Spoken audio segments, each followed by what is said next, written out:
अब हम अपनी पहली पाइथन एप्लीकेशन बनाने वाले हैं जो एक कैलकुलेटर होगा। तो चलिए स्टार्ट करते हैं। हम 4 फंक्शन पे फोकस करेंगे जो है addition, multiplication, subtraction and divide. तो हम 4 फंक्शन क्रिएट करते हैं।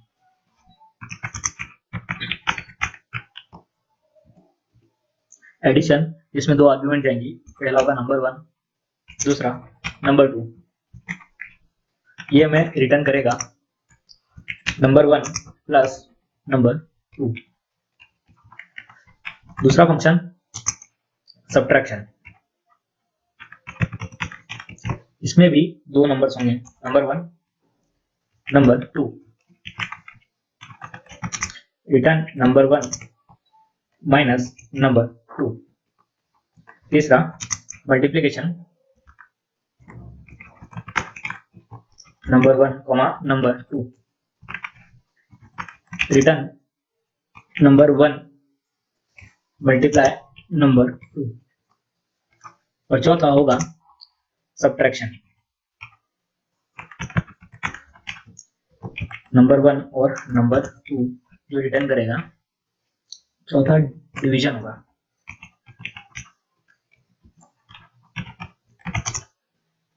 Number 1 divide number 2। अब हमें इनपुट क्रिएट करना होगा। इनपुट के लिए हम 2 वेरिएबल लेते हैं। पहला है a जो होगा इंटीजर इनपुट, और इसमें हम प्लेस होल्डर टेक्स्ट पास करते हैं, एंटर द फर्स्ट नंबर। दूसरा है b जिसमें हम पास करते हैं text,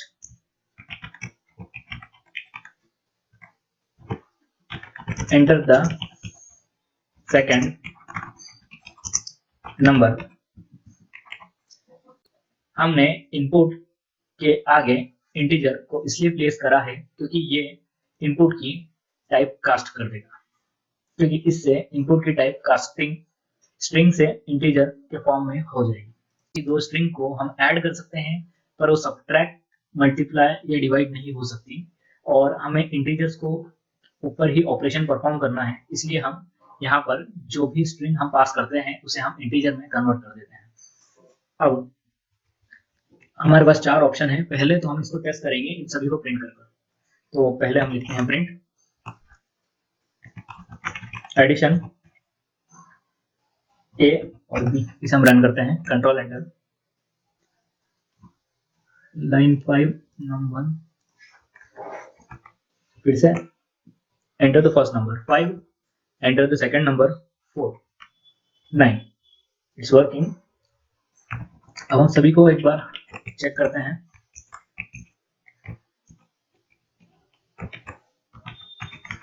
division, multiplication, subtraction 10 first number और second number 5, 10 plus 5, 10 minus 5, 10 multiply 5 और 10 डिवाइड बाय 5। ओके, हमारे चारों फंक्शन काम कर रहे हैं। अब हमें इसे चॉइस पास करना होगा। जैसे यूजर खुद अपनी चॉइस को सिलेक्ट कर सकता है, और हम इसके अंदर क्लासेस भी देख लेते हैं, और हम इसके अंदर क्लासेस भी ऐड कर सकते हैं। पहले तो हम यूजर के लिए चॉइसेस सेट करते हैं, जैसे चॉइस इज इक्वल टू, ये भी एक इंटीजर होगा और इसमें हम इनपुट पास करेंगे, प्लीज सिलेक्ट योर चॉइस। अब यहां पर कुछ वैल्यूज हम प्रिंट करते हैं।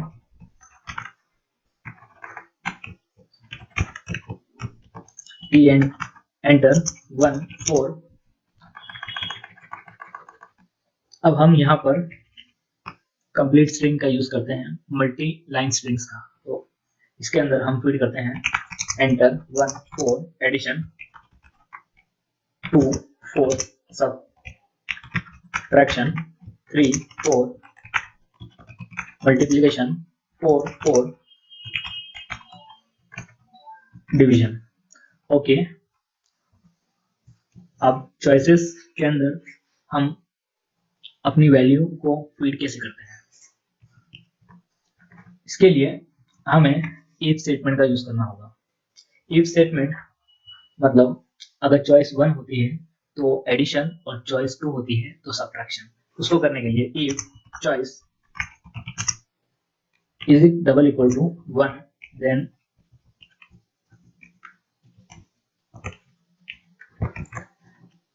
एडिशन। इसी तरह अगेन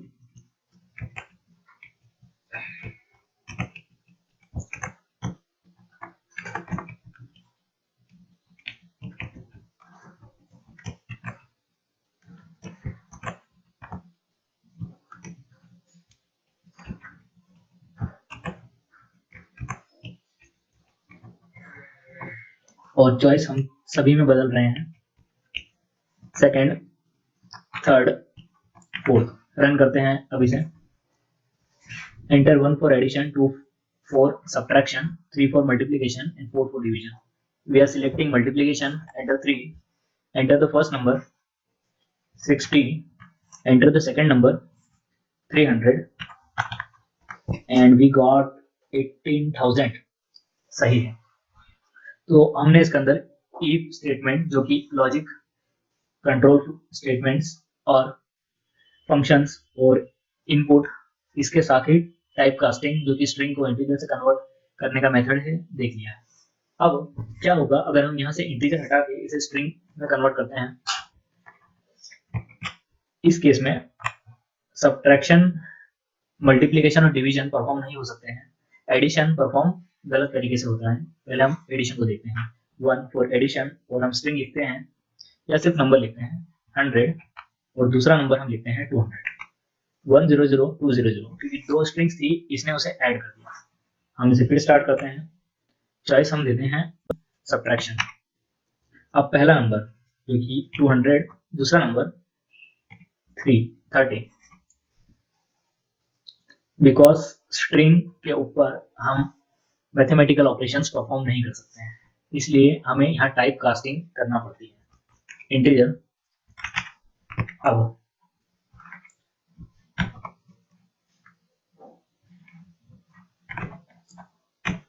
16। अब क्या होता अगर इन चारों वैल्यूज के अलावा कोई और वैल्यूज के अंदर पास करता। उस केस में हम एक एल्स स्टेटमेंट पास कर देते हैं और print please enter a valid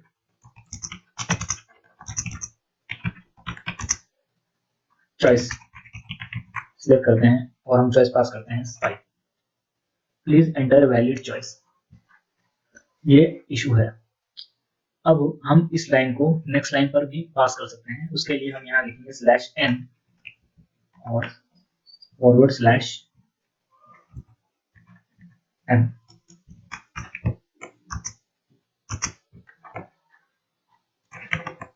start हो चुका है और हम इसके अंदर कुछ मॉडिफिकेशन करने वाले हैं। जैसे अभी आप देख सकते हैं कि जब हम इस प्रोग्राम को चलाते हैं और चॉइस फीड करते हैं, जैसे 4, पहला नंबर रखते हैं 50 और दूसरा रखते हैं 5, तो 10 आ रहा है। पर हम इसके अंदर क्लासेस का भी यूज करना चाहते हैं, तो उसके लिए सबसे पहले तो इसे क्लास में रैप करते हैं।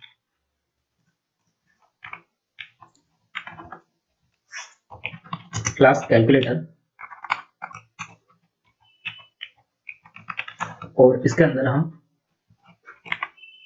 अपना पहला फंक्शन क्रिएट करते हैं जो कि कंस्ट्रक्टर है self a, b। Self dot a is equal to a, self dot b is equal to b, और इन सभी को हम इंटेंड करके फंक्शन के क्लास के अंदर फीड कर देते हैं। ओके, अब हमारे पास क्लास है तो उसका एक इंस्टेंस क्रिएट करते हैं। My calc is equal to calculator, और इसके अंदर हमें दो वेरिएबल्स पास करना होंगे जो होंगे a और b। पर हमें अभी इसके अंदर सीधा रन नहीं कर सकते हैं। हमें इशू ये आ सकता है कि हमने जो फंक्शंस हैं उनको क्लास के अंदर फीड करा है और अब हमें इसे मॉडिफाई करना होगा। सबसे पहले हम उसी को देखते हैं। सबसे पहले तो हम सभी के इनपुट पैरामीटर्स को बदलकर सिर्फ सेल्फ कर देते हैं। सेल्फ सेल्फ और सेल्फ। अब दूसरा, सभी का हम नाम बदलकर सेल्फ डॉट num1, हमारे केस में वो ए और बी है, self dot A plus self dot B. ऐसे ही हम सभी को बदल देते हैं, self dot A plus self dot B, subtract कर देते हैं सेल्फ डॉट बी। अगला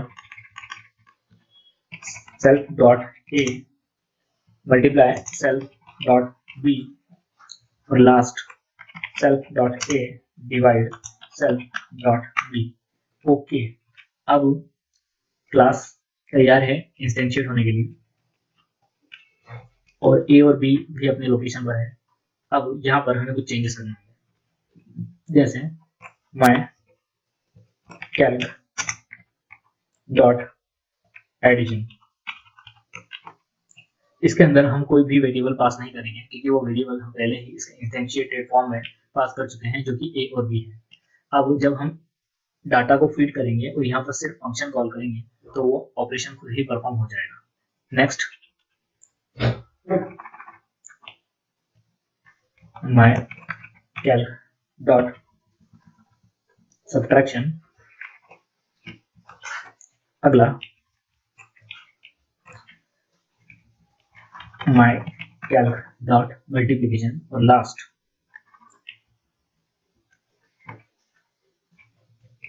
माई कैल्क डॉट डिवीजन। अब हम इसे रन कर देखते हैं कैसा। Please enter your choice, choice 3 जो कि मल्टीप्लिकेशन है, एंटर द फर्स्ट नंबर जो कि होगा 4, एंटर द सेकंड नंबर जो होगा 5, और द आंसर इज 250। ये है कि हमने क्लास को इंस्टेंशिएट कर लिया है और इसमें हमने वेरिएबल पास कर दिए हैं, पर हम वेरिएबल को इंस्टेंशिएट नीचे कर रहे हैं, इसलिए हमें क्लास को कट करना होगा और वेरिएबल्स के नीचे पेस्ट करना होगा। अब सेव करते हैं और रन करते हैं। Please enter the first choice 1 addition, enter the first number 3, enter the second number 7, and we got 10. Again enter the second choice subtraction 30 minus 4 26। तो अब हमारे फंक्शंस भी रन कर रहे हैं। बस अब अगर हम इसे इनफाइनाइट लूप की तरह चला सके, तो उसको करने के लिए हमें इसे एक लूप के अंदर फीड करना होगा, पर लूप कितनी बार चलेगा ये डिफाइंड नहीं है, इसलिए उसे हम इनफाइनाइट लूप के अंदर पास करते हैं। उसके लिए हम while लूप को यूज करेंगे। while पहले हम चॉइसेस को पास कर सकते हैं, अगर एक चॉइस हम उसमें और ऐड कर देते हैं, जैसे choice 0 for exit,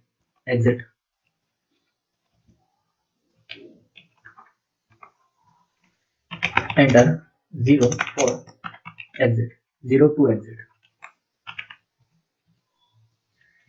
division. Okay, अब choice is equal to 1 while choice is not is equal to 0, यानी जब तक चॉइस 0 नहीं होती है तब तक ये लूप चलता रहेगा। ओके, हमने इसे लूप में फिट कर दिया, और हम अब चॉइस को इसी के अंदर पास कर सकते हैं लूप के। ये प्रोग्राम अब कंटिन्यूस रन होगा। चेक करते हैं। First enter the first number, okay let's say 5, enter the second number 6, please select your choice 0 1 2 3 4 4 0.883, enter your choice 1 addition 2 subtraction 3 multiplication 4 division 0 exit। तो हम इसको कुछ मॉडिफाई कर देते हैं। पहले तो हम सभी के अंदर if स्टेटमेंट फर्स्ट के बाद हम सभी में एलिफ का यूज करते हैं, एलिफ एलिफ एलिफ और एल स्टेटमेंट। एक एलिफ हम और ऐड करते हैं इसके अंदर, जो कि होगा जब हम 0 सिलेक्ट करेंगे तब हमें प्रिंट स्टेटमेंट मिलेगा एग्जिट का। अब इसे रन करते हैं। Enter the first number that is 5, enter the second number 7, और ये एग्जिट हो गया है। फिर से 4 3। इशू ये है कि हमने जब लास्ट टाइम वैल्यू फीड करी थी 0, तो अभी भी वैल्यू 0 स्टोर है। उसके लिए हमें चॉइस इज इक्वल टू 1 करना होगा। अगर हम कर्नल रिस्टार्ट करते हैं तो फिर से ये स्टार्ट हो जाएगा, पर सिर्फ एक बार चल पाएगा, तो इसलिए हमें इसे फिर से 1 सेट करना होगा। जब भी प्रोग्राम रन होगा तो वो वाइल लूप में आने के पहले हमेशा चॉइस को अपडेट करेगा। ओके, अब हम स्टार्ट करते हैं। फर्स्ट नंबर 3, सेकंड नंबर 6 और हम प्रोसेस करेंगे इसमें सब्ट्रैक्शन -3। तो ये हमारा पहला प्रोजेक्ट था जो कैलकुलेटर हम अभी पूरा कर चुके हैं। अब हम इसे क्लोज करते हैं। Enter the first number 5, enter the second number 7, please enter your choice 3, 35 is the answer. Okay, हम इसे स्ट्रिंग फॉर्मेट कर सकते हैं। अगर आप चाहें तो यहाँ स्ट्रिंग फॉर्मेट लिख कर उसे आप कुछ बेहतर दिखाने के लिए कर सकते हैं। अभी हम इसे एग्जिट करते हैं और इस प्रकार से हम अपना पहला कैलकुलेटर बना चुके हैं, जिसके अंदर हमने पाइथन के कुछ कोर कॉन्सेप्ट जैसे क्लासेस और एडिशन सब्ट्रैक्शन यानी फंक्शंस, कंडीशनल स्टेटमेंट्स और लूप्स का यूज करा है। साथ ही हमने इनपुट और टाइप कास्ट का भी यूज करा है।